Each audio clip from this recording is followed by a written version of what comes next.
Selamat pagi Bapak Ibu dan saudara-saudara yang dikasihi dan mengasihi Tuhan. Pada pagi hari ini kita bersyukur untuk hari baru yang Tuhan anugerahkan bagi kita. Dan bersama-sama pada pagi ini kita akan merenungkan firman Tuhan dalam rangkaian doa pagi kita pada saat ini. Karena itu mari Ibu Bapak dan Saudara kita berdiam sejenak dalam saat teduh sebelum kita ambil bagian di dalam doa dan perenungan kita. Mari kita bersaat teduh.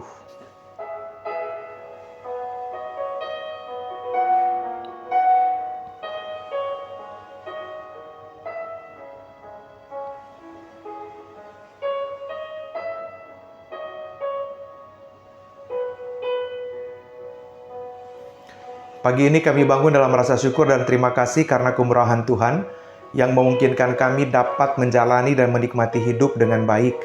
Kami sadar bahwa kalau kami bisa ada pada hari ini, semua adalah anugerah. Dan pagi ini kami mau memulai segala sesuatu dalam aktivitas hari ini bersama-sama dengan Tuhan. Kami mengawalinya dalam doa dan perenungan, dan karena itu kiranya firman-Mu senantiasa memproses kami dan membantu kami untuk mengalami hadiran Tuhan dalam perjalanan hidup kami supaya kami tidak salah langkah atau kami tidak terganggu dengan hal-hal yang dapat merusak konsentrasi iman kami yang terarah pada Tuhan. Maka kiranya Roh Kudus hadir bagi kami semua dimanapun kami berada dalam setiap keadaan dan kondisi agar firman yang kami terima pada hari ini menolong kami untuk terus hidup bagi kemuliaan Tuhan. Dalam Kristus Yesus, firman yang hidup dan menghidupkan, kami berdoa dan memohon. Amin. Bapak, Ibu, dan saudara-saudara yang dikasihi dan mengasihi Tuhan, bacaan firman Tuhan bagi kita di pagi hari ini diambil dari Ayub pasal 21. Kitab Ayub pasal 21, kita akan baca ayat 1 sampai ayat yang ke-16. Ayub 21 ayat 1 sampai ayat yang ke-16. Tetapi Ayub menjawab, "Dengarkanlah baik-baik perkataanku, dan biarlah itu menjadi penghiburan darimu. Bersabarlah dengan aku akan berbicara. Sesudah aku bicara, bolehlah kamu mengejek. Kepada manusiakah keluhanku tertuju? Mengapa kamu tidak boleh kesal? Berpalinglah kepadaku, maka kamu akan tercengang, dan tekaplah mulutku dengan tangan. Jika aku memikirkannya, aku menjadi takut dan gemetarlah tubuhku. Mengapa orang fasik tetap hidup, menjadi tua, bahkan bertambah kuat? Keturunan mereka tetap bersama mereka, dan anak cucu diperhatikan mereka. Rumah-rumah mereka aman, tak ada ketakutan. Pentung Allah tidak menimpa mereka. Lembu jantan mereka mengawini dan tidak gagal. Lembu betina mereka beranak dan tidak keguguran. Anak-anak mereka dibiarkan keluar seperti kambing domba. Anak-anak mereka melompat-lompat. Mereka bernyanyi-nyanyi dengan iringan rebana dan kecapi, dan bersukaria menurut lagu seruling. Mereka menghabiskan hari-hari mereka dalam kemakmuran, dan dengan tenang mereka turun ke dalam dunia orang mati. Tetapi kata mereka kepada Allah, "Menjauhlah dari kami tidak suka mengetahui jalan-jalan-Mu. Siapakah yang maha kuasa itu, sehingga kami harus beribadah kepadanya? Dan apa manfaatnya bagi kami kalau kami memohon kepadanya? Sungguh, kemakmuran mereka tidak dalam tangan mereka sendiri. Rancangan orang fasik jauh dariku." Bapak, Ibu, dan saudara-saudara yang dikasihi dan mengasihi Tuhan, pada pagi hari ini bacaan firman Tuhan bagi kita dari kitab Ayub pasal 21 mau menolong kita untuk memahami tentang apa yang kita kenal dengan bagaimana Allah merancang perjalanan hidup, atau bagaimana keberadaan masalah klasik ya di dalam teologi, mungkin bahasa sulitnya adalah theodise, bagaimana menjelaskan keberadaan kejahatan dan penderitaan dalam dunia yang diciptakan oleh Allah yang maha baik dan adil itu. Jadi bicara tentang bagaimana konsep keadilan Allah. Nah, Bapak, Ibu, dan saudara-saudara, memang kita menyadari bahwa hidup kita dalam dunia ini seringkali berada pada situasi yang kita nggak bisa paham dengan utuh. Jadi itu seperti, atau misalnya ada seorang pelukis, dia melukis dari balik kanvas, kurang lebih ya, dia melukis dari balik kanvas atau melukis dari balik kaca, katakanlah kalau lukisannya lukisan kaca, Mungkin dari belakang kita melihat bahwa kok acak-acakan. Apa yang digambarkan, apa yang dihasilkan kayaknya acak-acakan. Tapi kalau kita lihat dari bagian depannya, maka ternyata punya pola. Atau misalnya beberapa kali kita melihat ada seorang pelukis, waktu dia melukis kayaknya cuman secara sembarangan menjalankan kanvasnya begitu ya. Dia asal aja garis ke sana kemari, tapi lama-lama polanya mulai terbentuk dan kemudian membentuk sebuah objek tertentu, dan objek yang dihasilkan itu sungguh-sungguh menjadi sesuatu yang baik dan sangat seni, artistik, kurang lebih begitu. Nah, Bapak Ibu dan saudara-saudara, perjalanan hidup kita juga kadangkala begitu kalau kita lihat secara kasat mata. Kalau kita lihat dalam perspektif kita sebagai manusia pada umumnya, kita bisa mengatakan hidupnya kacau banget, hidupnya kasihan banget, hidupnya malang banget gitu ya. Tapi kalau kita lihat dalam perspektif yang jauh lebih utuh, dalam cara pandang yang jauh lebih detail, kita bisa menemukan bahwa ternyata Tuhan merancang dan Tuhan sedang membentuk perjalanan kehidupan seseorang menjadi sesuatu yang luar biasa. Nah, karena itu yang kita lihat di dalam teks kita pada hari ini adalah bagaimana kemudian Ayub sedang menyanggah cara pikir dari teman-temannya. Sebab konsep yang berlaku pada waktu itu adalah teologi retribusi. Orang baik akan diberkati, orang jahat kemudian mendapatkan hukuman. Konsep yang berlaku pada waktu itu adalah kalau orang yang dilihat itu sehat, bahagia, kaya, makmur, sejahtera, maka itu berarti dia diberkati. Sementara orang yang bergumul, penuh dengan tantangan dan pergumulan, kena sakit atau cacat atau hal-hal yang tidak diinginkan, maka itu tandanya dia tidak diberkati atau bahkan dia dikutuk. Nah, teologi retribusi ini yang sedang dipatahkan oleh Ayub dalam cara bagaimana dia merespon. Karena itu kalau kita lihat misalnya Ayub menggambarkan realitas yang membingungkan, orang fasik tapi makmur. Dikatakan bahwa mereka hidup di dalam keadaan yang baik. Mereka menjadi tua, bahkan bertambah-tambah kekuatannya. Mereka turun dalam dunia orang mati dalam tenang, bahkan semua yang mereka lakukan itu tampaknya berhasil. Ayub sedang menggambarkan sebuah kenyataan yang pahit. Mereka memiliki anak-anak yang aman, rumah yang tentram, usaha yang sukses, dan menikmati hidup. Nah, ini ibu bapak dan saudara tadi saya bilang bertolak belakang dengan teologi retribusi yang membuat kita berpikir bahwa dan itu yang dipegang oleh teman-teman Ayub, jika baik maka diberkati, jika jahat maka dihukum.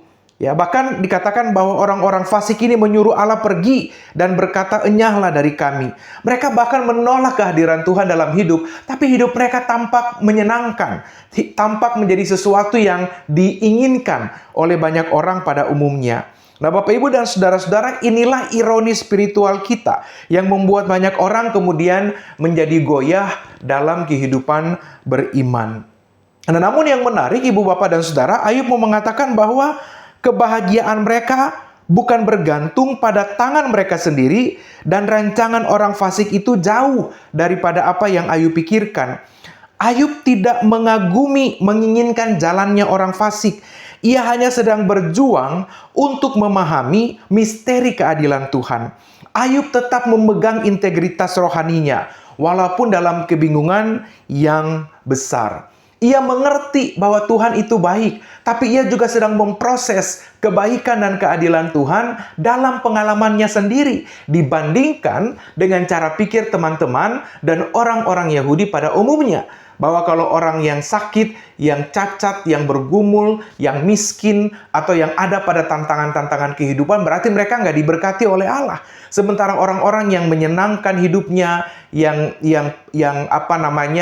kaya, atau mereka yang ada pada kesenangan, tidak tampak persoalan-persoalan berarti, itu tandanya mereka diberkati oleh Tuhan. Ayub sedang mematahkan cara pikir yang demikian. Dengan kata lain, Ayub mau mengatakan bahwa kalau orang yang setia pada Tuhan juga bergumul, apa yang salah? Kalau orang yang taat pada Tuhan juga bergumul dengan sakit penyakit, di mana persoalannya? Kalau orang yang sungguh beriman pada Tuhan juga berhadapan dengan pergumulan-pergumulan hidup, memangnya tidak boleh? Kira-kira itu yang mau dilakukan atau dikatakan oleh Ayub. Karena itu Ibu Bapak dan Saudara, apa yang kita pelajari di sini? Kita mau pelajari supaya yang pertama, jangan kita terjebak pada teologi yang sederhana. Kita berpikir kadangkala secara linear, yang baik langsung diberkati, yang jahat atau langsung dapat celaka. Ya, namun Alkitab penuh dengan kisah-kisah di mana orang benar juga bergumul, juga menderita. Yesus misalnya, apa yang salah dari dia? Bahkan dikatakan bahwa dia adalah pribadi yang sama sekali tidak berdosa. Tapi toh dia mengalami penderitaan, tantangan yang datang berkali-kali dalam hidupnya. Paulus, ketika dia percaya pada Tuhan, dia betul-betul setia. Tapi dia juga mengalami pengalaman yang tidak mudah. Para nabi yang juga dipakai oleh Tuhan, dipilih khusus oleh Tuhan, juga mengalami hal-hal yang tidak menyenangkan. Dan kita juga melihat banyak gambaran tentang bagaimana orang-orang fasik juga mengalami kemakmuran. Nah, hal ini Ibu Bapak dan Saudara mau mengajarkan kepada kita bahwa hidup tidak selalu bisa dijelaskan dengan hukum tabur tuai secara kasat mata. Kadangkala kita bicara tentang hukum tabur tuai secara simplicity. Dengan begitu sederhana, bahkan kita mengabaikan hal-hal yang jauh lebih mendasar. Karena itu kisah Ayub mau mengatakan bahwa kita tidak bisa terjebak atau tidak boleh terjebak pada teologi yang sederhana. Karena hidup tidak selalu bisa dijelaskan dengan hukum tabur tuai secara kasat mata. Yang kedua, kita mau belajar bahwa kebahagiaan duniawi itu bukan ukuran kebenaran. Ayub mengingatkan bahwa meski orang fasik tampak makmur, tapi mereka tidak memiliki Allah. Bahkan mereka menolak Allah dalam kehidupannya. Kekayaan dan kenyamanan tidak sama dengan kehadiran Allah. Dia mau mematahkan cara berpikir retribusi, bahwa kenyamanan dan kekayaan itu tanda kehadiran Allah. Ya, Matius 16 ayat 26 misalnya, apa gunanya orang memperoleh seisi dunia, tapi mereka kehilangan Allah, atau mereka kehilangan nyawanya. Jadi orang bisa punya kekayaan, tapi boleh jadi kekayaan itu didapatkan dengan menolak Allah, bisa jadi. Ibu Bapak dan Saudara. Karena itu Ayub mau mengajak saudara dan saya berpikir secara lebih utuh supaya kita tidak mendasarkan kebenaran-kebenaran iman itu pada ukuran-ukuran yang sangat materialistis. Nah, dalam cara itu kita belajar bagaimana juga orang percaya di tengah-tengah misteri kehidupan. Kita belajar dari Ayub berani bertanya, berani bergumul tentang iman kita, tapi kita tetap setia pada Tuhan. Mungkin satu situasi kita bertanya dalam pengalaman-pengalaman yang kita tidak bisa mengerti. Tapi basis dari semua pertanyaan dan pergumulan itu adalah kita mau belajar tetap setia kepada Allah. Bapak, Ibu, dan saudara-saudara, Allah tidak selalu menjawab seperti yang kita mau. Kadangkala jawabannya berbeda dari apa yang kita mau. Tapi satu hal yang tidak pernah berubah, bahwa di dalam semua jawaban yang Dia berikan kepada saudara dan saya, Dia adalah Allah yang selalu menyertai. Kisah Ayub penuh atau pekat dengan penyertaan Tuhan dalam pengalaman-pengalaman hidup yang tidak menyenangkan. Dan akhir dari kisah Ayub, Ibu Bapak dan Saudara, menunjukkan kepada kita bahwa kesetiaan itu lebih penting daripada penjelasan-penjelasan yang lain. Bapak, Ibu, dan saudara-saudara yang dikasihi dan mengasihi Tuhan, kadangkala kita bergumul dan berjuang dalam hidup beriman. Kita kadangkala mempertanyakan banyak hal. Namun kisah Ayub mau menolong kita berpikir, merenungkan, dan memaknai bahwa perjalanan hidup bersama dengan Tuhan itu sangat dinamis. Kita nggak bisa menggunakan sebuah platform tertentu atau pola tertentu untuk menjawab berbagai hal dalam perjalanan hidup. Perjalanan iman itu kadangkala mengantarkan kita pada situasi-situasi yang tampak kacau dalam kasat mata kita sebagai manusia. Tapi kalau kita lihat secara utuh dari sisi yang lain, tentu Allah sedang merancang sesuatu dalam keindahan, kebaikan bagi kita semua. Sebab itu kita nggak boleh terjebak pada teologi yang sangat sederhana atau teologi yang pragmatis, teologi retributif yang sementara kita bicarakan dalam kitab Ayub. Tapi kita mau bicara, melihat bagaimana misteri Allah itu nyata dalam keadaan yang mungkin tampak tidak ideal bagi kita sebagai manusia. Karena itu kalau kita sedang bergumul dan berjuang dengan pengalaman-pengalaman hidup, kita mau belajar terus percaya setia pada Tuhan dan melihat bagaimana penyertaan Tuhan menolong kita melalui dan melampaui pengalaman-pengalaman yang bergumul tadi. Satu hal yang tidak boleh kita lupakan, bahwa Tuhan tetap setia. Penyertaan Tuhan ya dan amin.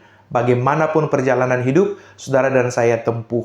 Dan karena itu yang dibutuhkan dari kita adalah tetap setia sama Tuhan dalam setiap tantangan dan pergumulan. Supaya kesetiaan kita pada Tuhan itu menolong kita tetap berjalan pada jalan yang benar, pada jalan yang lurus, tidak terombang-ambing oleh berbagai macam pengajaran, tidak tipis telinga dengan berbagai macam ajakan, karena kita tahu masa depan kita ada dalam tangan Tuhan yang pegang kendali, bahwa Tuhan adil pada dirinya, dan Dia mengerti apa yang terbaik bagi perjalanan saudara-saudara dan saya. Kiranya perenungan pagi ini menolong kita untuk semakin bertumbuh dalam iman dan pengharapan akan Tuhan. Bapak, Ibu, dan saudara-saudara yang dikasihi dan mengasihi Tuhan, mari kita menyatukan hati dan kita berdoa. Bapa Surgawi, kami datang pada pagi hari ini menaikkan syukur dan terima kasih. Oleh karena kemurahan-Mu kami dapat merenungkan firman Tuhan pada pagi hari ini. Biarlah dari pengalaman Ayub kami boleh belajar menjadi pribadi-pribadi yang mengerti bahwa Engkau adalah Allah yang misteri. Dan dalam misteri-Mu Engkau merancang hidup kami yang kadangkala tampak kami nggak bisa paham secara utuh. Kami hanya bisa melihat dalam kacamata yang terbatas. Kami melihat coret-coretan yang tidak beraturan. Tapi sebenarnya Tuhan sedang membentuk sesuatu yang baik dan indah bagi kami, manakala kami ada dalam setia dan percaya pada rencana-Mu. Biarlah kami yang sedang ada dalam tantangan-tantangan pergumulan, karena sakit, persoalan-persoalan ekonomi, persoalan-persoalan dalam studi, dalam relasi, dalam pekerjaan, dalam usaha, dalam macam-macam hal. Kami belajar melihat bahwa Tuhan sedang bekerja dan Tuhan sedang merendah. Karena itu, biarlah kami juga mau ikut bekerja sama dengan Tuhan, terlibat dalam proyek kehidupan yang Tuhan arahkan bagi kami. Supaya pada akhirnya kami mengerti secara detail bagaimana Tuhan bekerja dan berkarya dalam hidup kami. Kami serahkan setiap mereka yang sedang bergumul dalam rupa-rupa tantangan dan pergumulan. Kiranya kasih karunia Tuhan hadir, pengharapan mereka tertuju pada Tuhan. Mereka yang sedang bergumul dalam sakit, Tuhan teguhkan, upaya-upaya pengobatan Tuhan berkati, agar semuanya boleh membawa kebaikan. Demikian juga kami berdoa, menyerahkan setiap tantangan pergumulan yang lain. Biarlah kasih dan setia Tuhan senantiasa menopang dan memampukan, agar kami dapat terus menjalani kehidupan dalam kasih dan pertolongan Tuhan. Kami akan beraktivitas pada hari ini. Kami taruh seluruh perjalanan hidup kami, pekerjaan, usaha, pelayanan, kegiatan kami dalam tangan pengasihan-Mu. Biarlah kami boleh tetap ada dalam setia dalam apa yang kami kerjakan, dan kami melakukannya seperti kami lakukan untuk Tuhan dan bukan untuk manusia. Dan biarlah hidup beriman kami semakin diteguhkan untuk melihat bagaimana Tuhan merenda, bagaimana Tuhan mulai menata hidup kami, supaya kami tidak hanya melihat dari jangkauan kami yang terbatas sebagai manusia, tapi kami mampu untuk memaknai dan mengimani lebih jauh daripada itu dalam bagaimana Tuhan bekerja dan Tuhan berkarya. Terpuji nama-Mu sekarang sampai selama-lamanya. Kami taruh segala doa dan pengharapan iman kami hanya di dalam nama Tuhan Yesus Kristus, Juru Selamat kami yang hidup. Kami berdoa dan bersyukur. Amin. Bapak, Ibu, dan Saudara, selamat beraktivitas. Tuhan kiranya menolong dan memberkati kita, dan semakin tetap setia dalam iman dan pengharapan akan Kristus. Tuhan menolong dan Tuhan memberkati kita. Bagi Bapak Ibu yang memiliki pergumulan khusus dan ingin didoakan, bisa menghubungi rekan-rekan pendeta di nomor berikut.